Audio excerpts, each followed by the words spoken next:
बिस्मिल्लाहिर्रहमानिर्रहीम। अस्सलामुअलैकुम। Travel system में खुश आमदीद। मैं राहिल इकबाल आपको वेलकम करता हूं और उम्मीद करता हूं आप खैरियत से होंगे। आज जिस मौजू पे हमने बात करनी है वो है जी यूएई विज़िट वीज़ा अप्रूवल के बारे में। तो कुछ केसेस जो हमारे अप्रूव्ड हुए हैं मैं आपको वो दिखाना भी चाहता हूँ, और ये वीज़ा कैसे प्रोसेस होगा इस बारे में मैं आपको बताना भी चाहता हूँ। अगर आप पाकिस्तान में हैं या पाकिस्तान से बाहर हैं, किसी भी कंट्री में हैं, तो आप यूएई का 5 साल का मल्टीपल एंट्री वीज़ा अप्लाई कर सकते हैं। इसमें हम आपकी मदद करेंगे, आपको कंसल्टेंसी फ़राहम करेंगे। ये मेरा व्हाट्सएप नंबर है 0305 405 1144। आप व्हाट्सएप पर मुझसे रब्ता कर सकते हैं। इम्पॉर्टेंट चीज़ें जो हैं वो आप नोट फरमा लें। सबसे पहले तो मैं आपको ये दिखाता हूँ। देखें, ये हमारी एक अप्रूवल है। कोई भी अप्रूवल ऐसी नहीं है जो कि फ़र्स्ट अटैम्प्ट में हमारा वीज़ा अप्रूव हुआ हो, बिल्कुल भी ऐसा नहीं है। जब एप्लीकेशंस को प्रोसेस किया जाता है, एप्लीकेशंस को सबमिट किया जाता है, तो उसकी मॉडिफिकेशन आ जाती है। और सबसे बड़ा मसला मॉडिफिकेशंस का है। बैंक स्टेटमेंट की मॉडिफिकेशन आ जाती है, आपके अकाउंट में $4000 के बराबर पैसे नहीं हैं, आपके अकाउंट में $4000 से पैसे कम हैं, तो कुछ इस तरह की मॉडिफिकेशंस आ जाती हैं। जितने भी हमारे वीज़े अप्रूव हुए हैं वो फ़र्स्ट अटैम्प्ट में नहीं हुए। फ़र्स्ट मॉडिफिकेशन आई, फिर सेकंड मॉडिफिकेशन आई, फिर थर्ड मॉडिफिकेशन आई। ये जितनी भी अप्रूवल्स मैं आपको भी दिखाने वाला हूँ, ये सारी की सारी सेकंड या थर्ड मॉडिफिकेशन पे अप्रूव हुए हैं। बहरहाल ये वीज़ा अप्रूव्ड है। अब ये एम्बेसी में जाएंगे, इनकी वहाँ बायोमेट्रिक होगी और वीज़ा इनके पासपोर्ट पे जो है वो स्टैंप हो जाएगा। ये एक और अप्रूवल है, इसमें भी यही मामला है कि इसमें जो है बार बार मॉडिफिकेशंस, बैंक स्टेटमेंट की मॉडिफिकेशंस, उसके बाद हमने रीसबमिट किया, उनको बाकायदा नोट लिख के बताया कि अकाउंट में इतने पैसे हैं जो कि इतने डॉलर के बराबर बनते हैं। तो बहरहाल ये हमारी सेकंड अप्रूवल, ये थर्ड अप्रूवल, ये जितने भी अप्रूवल्स मैं आपको दिखा रहा हूँ ये सेकंड और थर्ड मॉडिफिकेशन के बाद वीज़े मिले। फ़र्स्ट अटैम्प्ट में ये वीज़ा नहीं दे रहे।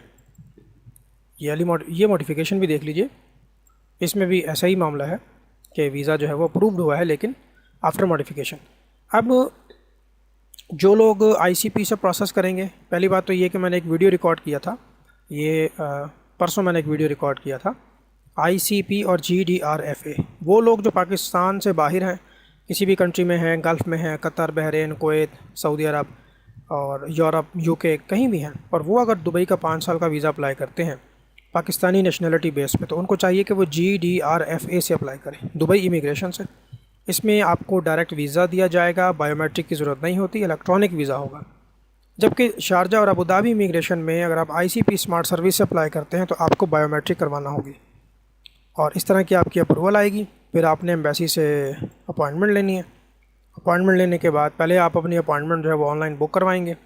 ऑनलाइन अपॉइंटमेंट लेने के बाद जो है आप अपॉइंटमेंट लेटर, बैंक स्टेटमेंट और बाकी तमाम चीज़ें लेके, ये अपॉइंटमेंट का लेटर लेके आपने $69 बैंक अल्फला में जमा करवाने हैं, और उसके बाद जो है वो आप तमाम डॉक्यूमेंट्स लेके चले जाएंगे एम्बेसी में। तो ये एम्बेसी का हिदायतनामा है।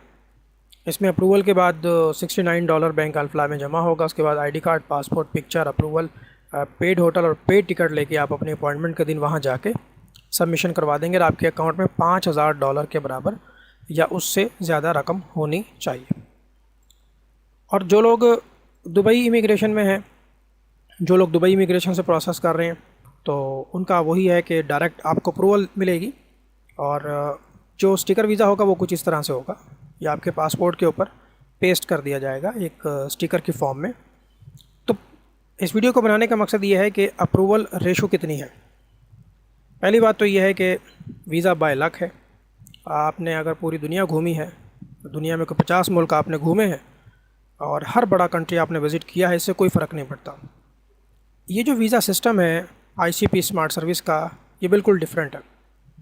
तो इस बात से कतई नज़र कि आप दुनिया में कहाँ गए हैं, ट्रैवल हिस्ट्री आपकी क्या होगी और कितना रेशो होगा इस अप्रूवल को लेने के लिए, ये वीज़ा बेस करता है आपकी बैंक स्टेटमेंट पे। जितनी भी हमारी मॉडिफिकेशंस आई हैं, जितने भी हमारे वीज़े अप्रूव्ड हुए हैं और अभी जो अंडर प्रोसेस हैं, जिनकी मॉडिफिकेशंस आ रही हैं, वो सब की सब जो है वो बैंक स्टेटमेंट को लेके आ रही हैं। बैंक स्टेटमेंट डॉलर में नहीं चाहिए, उस पर भी मैंने एक वीडियो रिकॉर्ड की थी। बहुत से लोग समझ रहे थे कि जो बैंक स्टेटमेंट है वो डॉलर में होनी चाहिए। तो मैंने इस पर एक वीडियो रिकॉर्ड किया था कि आप पाकिस्तान में रहते हैं, पाकिस्तान में डॉलर करेंसी अकाउंट किसी के पास नहीं होता। अब हमारे कुछ क्लाइंट्स यूरोप में हैं, कुछ गल्फ़ कंट्रीज़ में हैं, कुछ सऊदीया में है, कुछ बहरीन में है, कुछ ओमान में है, कुछ फ्रांस में है। तो उनकी जिस मुल्क की बैंक स्टेटमेंट होगी उसी करेंसी में उनकी स्टेटमेंट को जो है वो प्रिंट आउट मिलेगा और वही लगानी है आपने।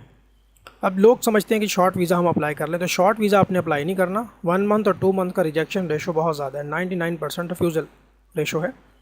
अनटिल अनलेस अगर आपका कोई फैमिली मेम्बर है, फैमिली एंड रिलेटिव का वीज़ा वो अप्रूव होगा, उसमें अगर आपका कोई भाई है, खावंद है, बेटा है, वो आपको बुलाता है, तो वो फैमिली वीज़ा जो है वो आप किसी भी टाइपिंग सेंटर से प्रोसेस करवा सकते हैं। उसमें बैंक गारंटी आपको सिक्योरिटी डिपॉजिट देना होगा और वो रिफ़ंडेबल होता है। पाकिस्तान में फ़िलहाल जो ऑप्शन ओपन है वो यही है, 5 ईयर मल्टीपल एंट्री वीज़ा। तो मैंने आपको बता दिया कि इसकी जो अप्रूवल रेशो है वो 50 to 60% है और अब बेहतर हो रही है, आने वाले दिनों में बेहतर हो रही है। लेकिन फ़र्स्ट अटैम्प्ट के अंदर ये वीज़ा नहीं देते, मॉडिफिकेशन आ जाती है।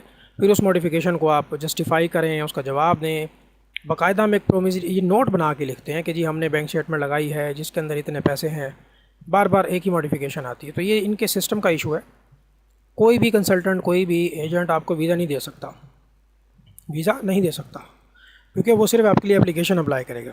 जब आपकी अप्रूवल आ जाए तो फिर आपने इस पैटर्न को फॉलो करना है और बैंक में पैसे जमा करा के। और बहुत से लोग कहते हैं जी हम तो पाकिस्तान नहीं आ सकते, तो अब क्या करें, तो हमें वीज़ा भी चाहिए। उसके लिए वो GDRFA पर वीज़ा अप्लाई करेंगे, जो कि दुबई इमिग्रेशन का सिस्टम है। आपने लिखना है GDRFA, ये आप लिख के दुबई इमिग्रेशन की वेबसाइट पे चले जाएंगे। यहाँ से आपने अकाउंट लॉगिन करना है, अकाउंट पहले क्रिएट करना है, फिर लॉगिन करना है और फिर वीज़ा अप्लाई करना है। और जो दूसरे लोग हैं वो ICP स्मार्ट सर्विस से अप्लाई कर लें वीज़ा। ठीक है, दोनों में फ़र्क ये है कि ICP स्मार्ट सर्विस से जो वीज़ा मिलेगा वो स्टिकर वीज़ा होगा, उसकी बायोमेट्रिक होगी, एम्बेसी में जाके आपको डॉक्यूमेंट्स के साथ प्रेजेंट होना होगा। ठीक है, यहाँ पब्लिक सर्विस में जाएंगे और ये टूरिज़म में आके यहाँ से वीज़ा अप्लाई करेंगे, 5 ईयर मल्टीपल एंट्री।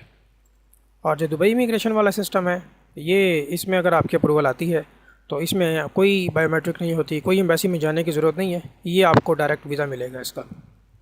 तो मैं उम्मीद करता हूँ कि आप इस वीडियो को पसंद करेंगे। छोटी सी इन्फॉर्मेशन थी, अपना बहुत ज़्यादा ख्याल रखिएगा। अल्लाह हाफ़िज़।